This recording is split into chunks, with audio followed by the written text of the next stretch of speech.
irresponsible like freshmen. Also, I know a lot of seniors that's had a computer for 4 years that's breaking down, and they would so much better like use it than these incoming freshmen that probably have new computers. Because I understand, my first laptop was when I graduated from high school. So coming into college, I already had a brand new laptop from my mom.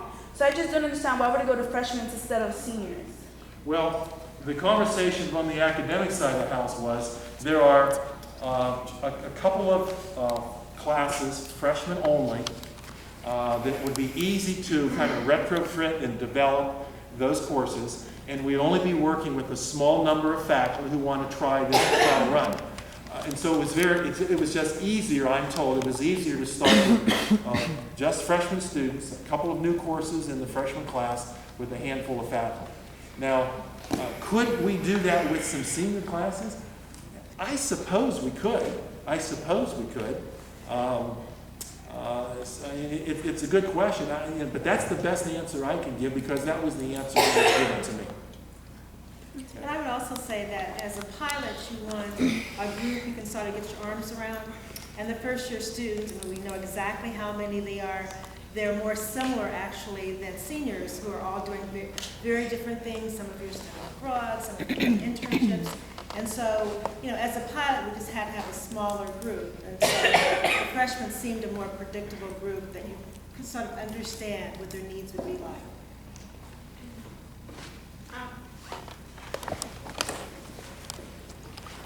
I work in the library at the reference desk almost exclusively, and my job there is to help out students who go in there with research problems, and they ask me questions about the research that I have to answer. And I'm supposed to use a computer while I'm at the reference desk to help them look up resources and everything that they need for their research. However, the computer that the reference library and the reference student assistants are supposed to use hasn't been working essentially for about a year now, and it hinders our ability to help students research questions. Not only that, but all of the computers in the reference section often have problems. My roommate went in there a few weeks ago to start writing a paper, and she went in with the intention of writing this paper, and she got a page in, and then all of a sudden the system completely crashed, and her paper was gone. So she switched to another computer, and the same thing happened after she got a page down. So you say that you're unaware of technological problems on campus, but have you considered in my understanding is that the donation from the donor for the iPads wasn't strictly for iPads, it was for technology that would benefit the school. Like, have there been other technological advances that you've considered as opposed to the iPad? Because we could definitely use them. Well, you have two issues. Let me answer the first one. You obviously have computers in the library that's administrative computers, and they're not working well. So my first question is, has it been reported? We've reported it several times. At least 5 times since I've been working there. Who has it been reported to? IT? IT. Okay. Now, I don't want to make any excuses here, but library comes under the academic division. We had a provost leave some time ago, and a new provost coming in, and that request might be floating around somewhere. But the issue you just described should be addressed. Okay, and I'm sure the provost, I bet this is the first, sure. She hasn't heard of that. Doesn't mean you haven't asked, but maybe you asked and it just fell in some black hole somewhere. So your question is very legitimate. I don't know the extent of the issue. The provost heard that. The library comes under the provost here, and we will look at that. Now, the other part of your question is, did we look at, quote, any other kinds of technology areas? Well, we sort of did. There were a couple of areas we obviously just learned about. The library, and last Thursday we heard about the labs in the classrooms, in the resident halls. But everything else has been right on the front edge. We have been investing an awful lot of money in technology in every place we can. And we've just signed something that all the computers in the Science Center are going to be replaced. So there's been an ongoing strategy of always updating the technology. So we don't pretend to know where all the shortcomings are, but we're learning. There's literally never been a time in my experience on this campus that I've tried to use a campus computer and I have never had issues. Literally, even like the computers in the Apple lab are the best computers to use on campus. It still takes me at least 5 minutes to just log into the system. And even after that, there's like Windows, like error messages that pop up all the time. They tell me that scripts have been erased and that like I can't use it. It tells me that my information is going to be erased every single time that I log onto the computers these days. And those are the best ones that we have on campus. The computers in the residence halls, the computers in the Apple Lab, the computers in the library, all the student resource computers are completely outdated, are completely slow, and often are completely virus-ridden to the point where we can't use them effectively. Well, we just informed you we're replacing everything in the resin halls. Right. Provost is going to check on the library one. Right. So you just now raised another issue of the Apple Lab. Right. And we'll talk to IT about that and see what's going on there. I know we do upgrade that. Maybe we're not upgrading it as rapidly as we should. But you see, these items we just mentioned should not be a function of gifts. They should be in the annual review and operations of the college every year. And we should not sit back and wait for a gift to deal with operational needs. And we'll check on that. I move to limit the debate until 10:15. A second. Okay, so we'll move back into the living debate, so we can continue the discussion on the floor.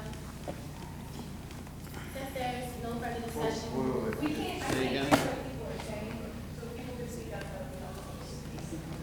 Okay. Sorry.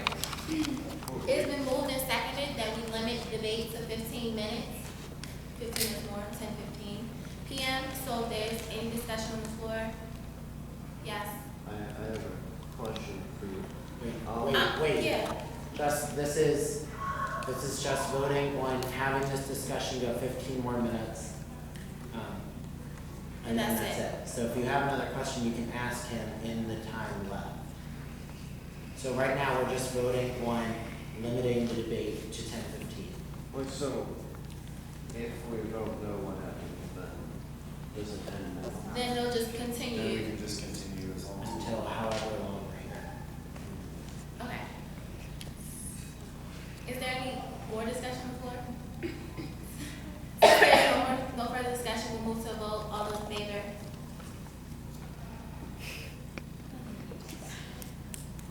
Opposed?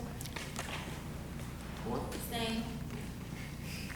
Okay, motion carries. Okay. So the debate will continue till 10:15. Sienna?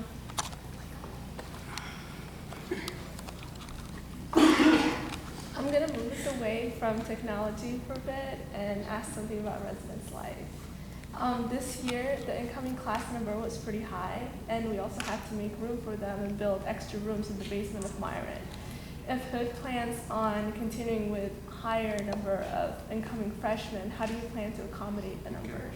Great question. Her question was, we had a larger freshman class this year than the previous year, and we had to make accommodations in Myron.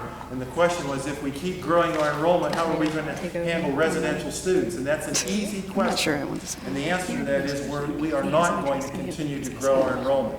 We're just about where we want to be right now. We have no plans to grow the enrollment overall or next year's freshman class. As a matter of fact, next year's entering class will probably be smaller than this year's entering class. Remember now, 2 years ago, the entering class was substantially smaller than we had projected. So we did not meet that goal 2 years ago. This year, we met it and surpassed that. But over the past 2 years, if you combine the two freshman classes together, we're about where we need to be. But we are not going to grow the enrollment anymore, at least at the undergraduate level.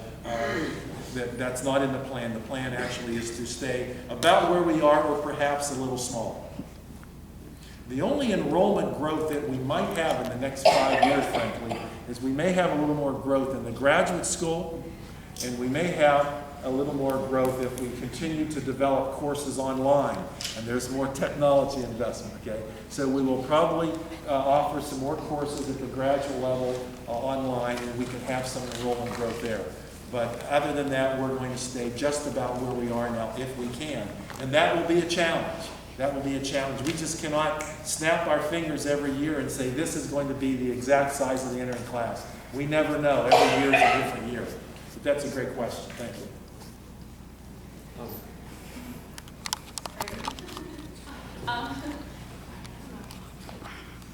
For the average student whose major is not exclusively reliant on new technologies, what would be the benefit of the iPad as opposed to simply having a laptop computer? Because the arguments you've made so far with the ebooks are all good arguments to have technology, but not really good arguments to have exclusively an iPad where a laptop could function the same way. Yeah, I agree with that statement. That's why I said right up front, I'm not going to make the decision, number one. I have an iPad on my desk just to kind of navigate that and get a sense of it. But I don't have a real good answer to your question, and that's why the college hasn't made that decision yet. But as faculty and students continue to explore, continue to experiment in the classroom, we'll eventually get to that answer. But right now, I really can't answer that. So you're going to take essentially this large donation that could be used in many other ways. Well, it can only be used in technology. Right, in other technological ways, and put it into something that you don't even really know is going to be a bigger benefit to something. Well, we already, remember now, we have students and faculty who have used this in courses this past summer. And they came forward and told us it was a very positive experience, and we ought to explore it further. So it started with students and faculty, and so we're going to explore it further. I tell you, before campuses were wired or networked, before we had computers all over the place, there were a lot of unknowns. We didn't know what to do with them. And so I think we have a responsibility. And in the big scheme of things, the donation that we got is really a relatively small, one-time gift in the total picture. I do think that if you maybe investigated that and had an answer to my question and put it out there, that might deter a lot of the negative feelings toward the project. Well, I would agree with that, except I'm not necessarily proposing this as president we do this, but I don't want to stand in the way of it either. I have a responsibility to at least let the conversation begin, let the debate begin. But we've had some students and faculty last summer come to us and say this was positive, and in my position was, well, let's see where it takes us. And so I'm urging the academic community to come up with that answer. Show us why we should continue to do this. Okay? Excuse me. And could I also Maybe the provost wants to add to this that. issue? And I wanted to say that this year of investigation is really allowing for some of that discussion to occur. The technology committee is a committee of faculty, and one of the things they're looking at are the kind of applications that would benefit students and faculty on a whole variety of kind of platforms, of which tablet is one of them, but not the only one. So that kind of assessment is going on. It just hasn't occurred yet because we're in a pilot phase, and so the discussion's happening now. One of the benefits that iPad has over some others is the portability. It's just so light, so easy, but not necessarily iPad per se, but any tablet. So there's some discussion going on to look at that